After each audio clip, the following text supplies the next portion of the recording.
Hi friends, मैं Amay sir. Gauss diversion theorem के अंदर हम लोग और एक सम के और बढ़ने वाले हैं।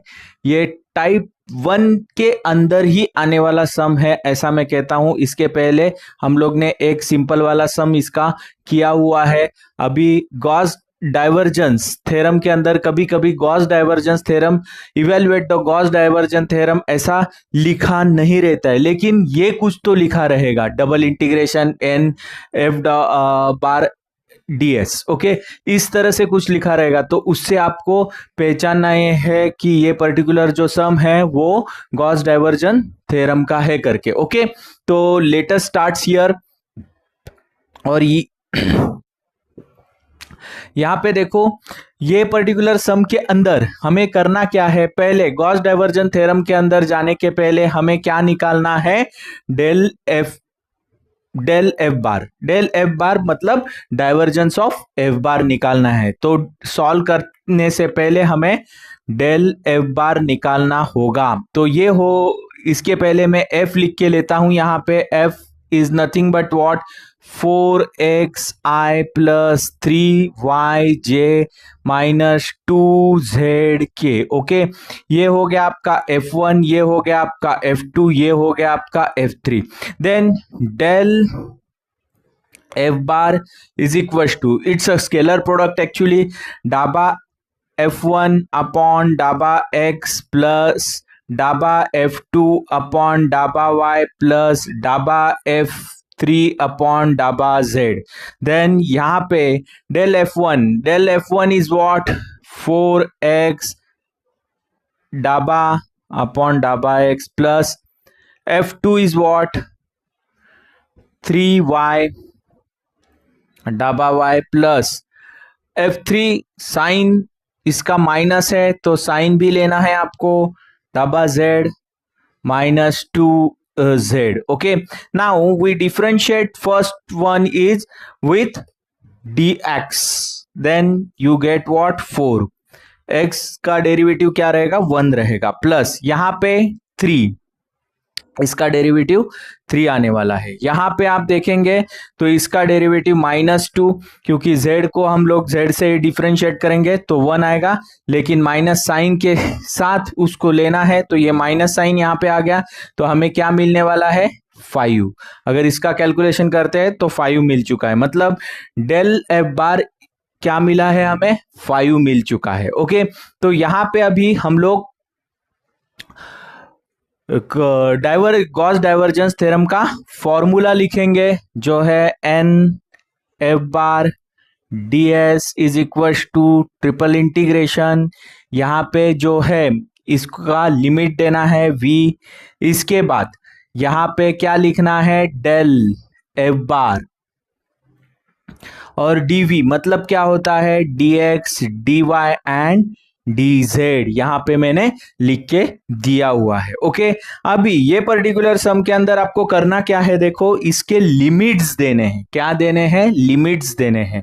तो लिमिट्स देने के पहले मैं एक इजी टेक्निक भी बता दूंगा इसकी, और ये पर्टिकुलर सम के अंदर जो वॉल्यूम के लिए कौन सा डायग्राम फॉर्म होने वाला है वो भी हम लोग यहाँ पे निकालने वाले हैं। पहले हम लोग डायग्राम निकालते हैं, उसके ऊपर से हम लोग इसके लिमिट्स आपको बता देंगे। यहाँ पे देखो, ये हो गया आपका x एक्सेस, ये हो गया आपका y axis, and this one is your z axis. Okay, now यहाँ पे देखो x के वैल्यूज क्या है, x इज नथिंग बट 0, सब 0 है, 0 और 0, मतलब यहां पे सब पॉइंट क्या है, 0 0 0,0 है, तीनों है।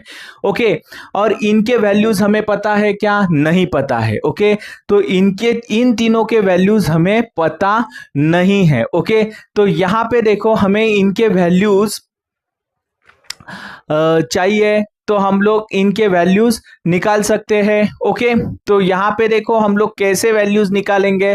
तो पहले देखो, पहला जो है वो z है, क्या है, पहला जो है वो z है।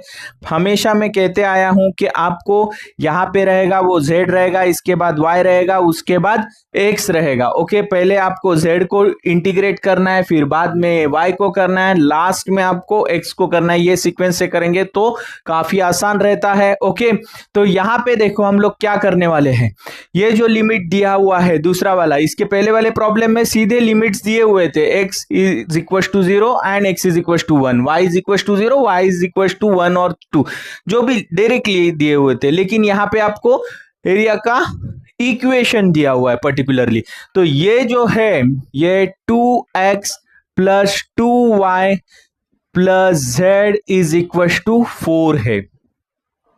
ओके, तो यहां पे जब भी z के अपर लिमिट निकालने, सबके अपर लिमिट इससे निकल के बाहर आने वाले हैं, क्योंकि लोअर लिमिट तो हमें दिए हुए हैं। ओके, तो यहाँ पे अपर लिमिट z के निकालेंगे, तो यहाँ पे क्या करना है 4, ये सब टर्म इस तरफ जाएंगे, -2y माइनस 2x, मतलब z जो है वो क्या है 2 माइनस 2y माइनस 2x।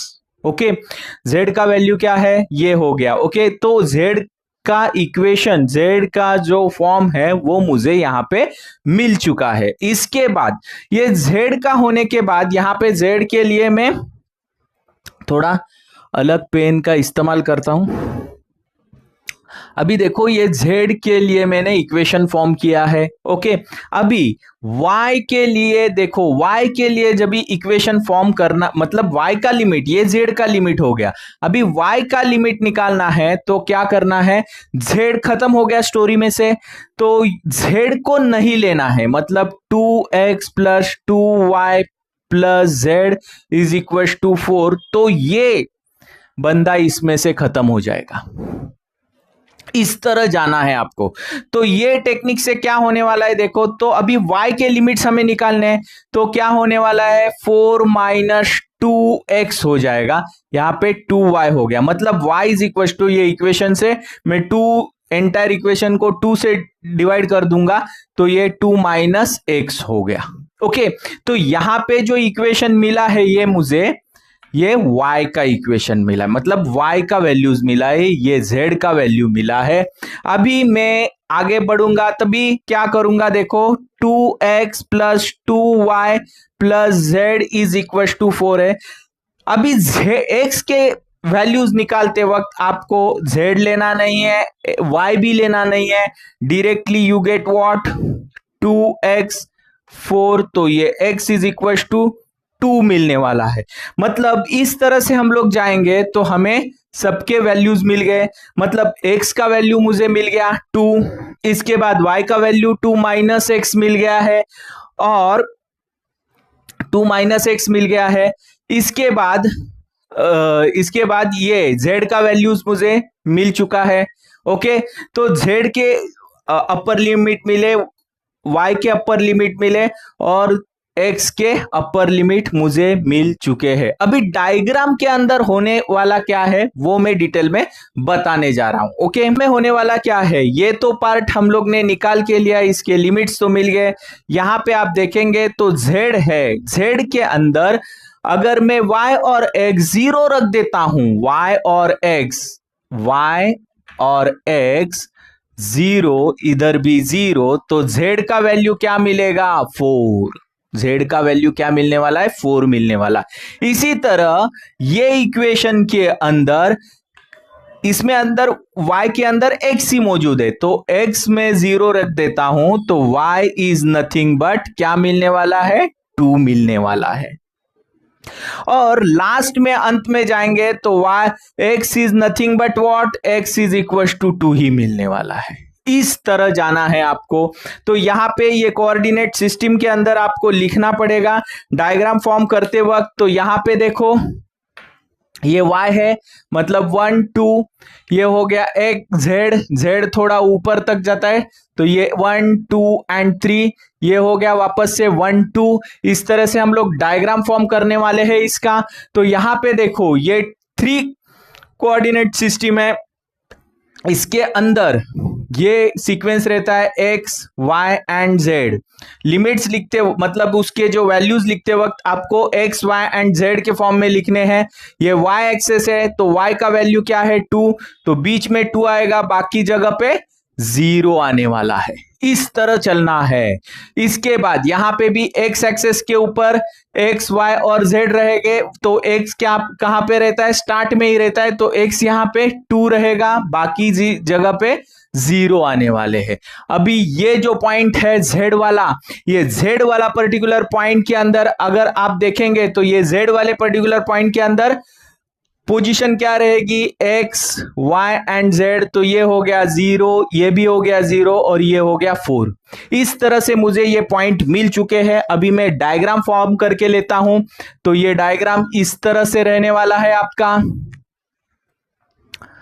तो आपको एग्जाम के अंदर इस तरह से डायग्राम भी निकालना है। ये स्ट्रेट लाइन है, थोड़ा बेंड आया है लेकिन ये स्ट्रेट लाइन है, मतलब ये ऐसा ट्रायंगुलर शेप में है, पिरामिड जैसा। ओके, इस तरह से है। अभी इसके अंदर हमें एक स्ट्रिप निकालनी है, तो स्ट्रिप कैसे निकालेंगे, देखो हम लोग स्ट्रिप जो बनाएंगे वो parallel to Y X Z axis को बनाने वाले। इस तरह से स्ट्रिप हम लोग ने बना के ले ली है। ओके, तो ये स्ट्रिप के अंदर आप देखेंगे तो ये जो लिमिट है वो यहां पे एक छोटा सा स्ट्रिप मिल गया हमें। ओके, वो स्टार्ट कहां से हो रहा है, 0 से हो रहा है, मतलब यहां से सब स्टार्ट 0 से हो रहे। ओके, तो ये डायग्राम भी निकाला, एक टेक्निक भी बता दी कि इसके लास्ट लिमिट कैसे फॉर्म करने हैं। तो अभी यहां पे मैं इसके लिमिट अप्लाई कर देता हूं। तो यहां पे आप देखेंगे एन एफ डी एस, ये हो जाएगा अपर लिमिट।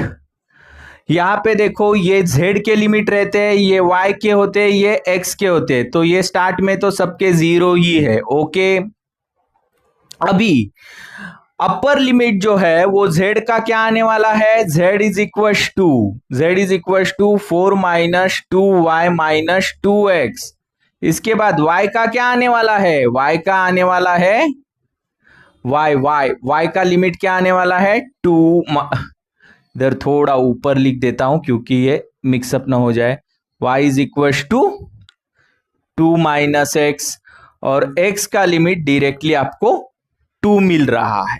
इस तरह से मुझे यहां पे लिमिट मिल चुके हैं। अभी एक बार लिमिट मिल गए तो हमें इसका वैल्यू क्या मिला है, 5 मिला है इनटू dx डी। अभी इसके सीक्वेंस के हिसाब से जाना है। इसके अंदर वाला लिमिट कौन सा है, z का है, तो dz लिखना है, बीच में y है और dx हो जाएगा। इस तरह से अभी ये जो 5 है ये कांस्टेंट जैसे है, तो ये अगर बाहर चले जाते हैं, इधर लिख देता हूं, तो यहां पे तो 1 बचेगा, और 1 इंटू dz का इंटीग्रेशन z ही आने वाला है। तो यहां पे अभी देखेंगे आप तो ये हो गया 0, ये 2, ये 0, ये 2 माइनस एक्स, इसका लिमिट z आ गया, और अपर लिमिट क्या रहेगा 4 माइनस 2y माइनस 2x, और ये 0 हो गया। अभी अगर इसको सॉल्व कर लेते हैं तो हमें क्या मिलने वाला है, 0 टू 2 माइनस एक्स, और ये हो गया आपका, ये पूरा z के अंदर ये वैल्यू चली जाएगी, तो ये हो गया 4 minus 2y minus 2x into D Y. और 0 अगर पुट करता हो तो उसका मीनिंग ही नहीं आएगा क्योंकि 0 से कुछ बनने वाला नहीं है, तो अपर लिमिट ही आने वाला है इसके अंदर। अभी तो यहां पे देखो ये मिलने के बाद हमें क्या करना है, हाँ यहाँ पे ये 5 है, ये कंटिन्यू आपको आगे लेके जाने हैं। अभी यहाँ पे मैं इनके लिमिट तो अप्लाई कर दिए। अभी यहां पे मैं क्या करूंगा, नेक्स्ट जो बंदा कौन है y, तो यहां पे देखो ये 5 वैसे के वैसे 0 से लेके 2 यहां पे लिमिट है। अगर मैं अभी इसको इंटीग्रेट करता हूं तो ये हो जाएगा 4y minus 2y square upon 2, minus 2xy और इनके लिमिट बनेंगे 0 और 2 minus X into D x, इस तरह से रहेंगे। इसके बाद 5 वैसा ही 0 से लेके 2। अभी जहां पे y है वहां पे हमें ये लिमिट सब्स्टिट्यूट करना है, 4 इंटू 2 माइनस एक्स, ये 2 चला गया, minus 2 minus X the whole square minus 2x into 2 minus X into D X रहेंगे। ओके, अभी ये 5 0 से लेके 2, ये हो जाएंगे 8 माइनस 4x माइनस, ये एक्सपांड करेंगे हम लोग ब्रैकेट, तो ये हो जाएगा 4 minus 4x plus x square minus 4x minus minus plus 2x square into D x, इस तरह से चलेगा। यहां पे अभी 5 इंटू 0 टू 2, ये 8 minus 4x minus 4 plus 4x minus x square minus 4x plus 2x square D x. Okay, तो यहां पे आप देखेंगे तो ये हो जाएंगे, ये 4 0 से लेके 5, ये हो गए आपके 4 माइनस, ये प्लस है ये माइनस है, चले गए, ये तो मैंने अप्लाई किए, ये एक्स स्क्वायर है और ये 2x स्क्वायर है, तो यहां पे देखो क्या होने वाला है, ये माइनस 4x वैसे ही रहेंगे और ये 2x स्क्वायर है और ये x स्क्वायर है, तो यहाँ पे प्लस एक्स स्क्वायर रहेंगे इंटू डी एक्स। अगर मैं इसको इंटीग्रेट करता हूं x से तो क्या आने वाले हैं, देखो वैल्यूज, यहाँ पे 4x minus 4x square upon 2 और ये रहेंगे x क्यूब अपॉन 3, इस तरह से वैल्यू हमें यहाँ पे मिलने वाले हैं। ओके, अभी ये वैल्यूज मिलने के बाद हमें करना क्या है, लिमिट्स क्या है, यहाँ पे 0 से लेके 2 है, ये 5 बाहर है, यहाँ पे 5 बाहर है, ये बहुत इंपॉर्टेंट चीज है। अभी यहाँ पे देखो 2 अगर मैं इसके अंदर प्लेस कर देता हूं, यहाँ पे लिखता हूं 2 अगर मैं यहाँ पे प्लेस कर देता हूं तो क्या आने वाला है, देखो ये 5 बाहर रहेंगे, ये 4 इंटू 2 माइनस 2, ये और ये चलेंगे तो ये 2 रहेंगे, 2 into 2 square plus 2 cube upon 3। Okay, 3 अच्छे से निकालता हूं, यहाँ पे 0 माइनस 0। ओके, अगर 0 लिमिट अप्लाई कर देता हूं तो ये 0 हो गए। ओके, इस तरह से आपको लिखना है। इसके बाद 8 तो चले गए, ये 8 और ये 8 चले गए, तो बचेंगे क्या, देखो 5 इंटू 8 अपॉन 3, तो हमें लास्ट आंसर जो मिलने वाला है 40 अपॉन 3, ये लास्ट आंसर मुझे यहाँ पे मिल चुका है। ओके, तो यहाँ पे आप इसका स्क्रीनशॉट ले लो। ओके, और गॉस डाइवर्जेंस थ्योरम के अंदर कोई भी डाउट आते हैं आपको तो कमेंट बॉक्स में कमेंट करके जरूर पूछ लेना, और अगर मेरे वीडियो आपको अच्छे लगते हैं तो लाइक, सब्सक्राइब और शेयर ज्यादा से ज्यादा करना। Thanks for watching my video.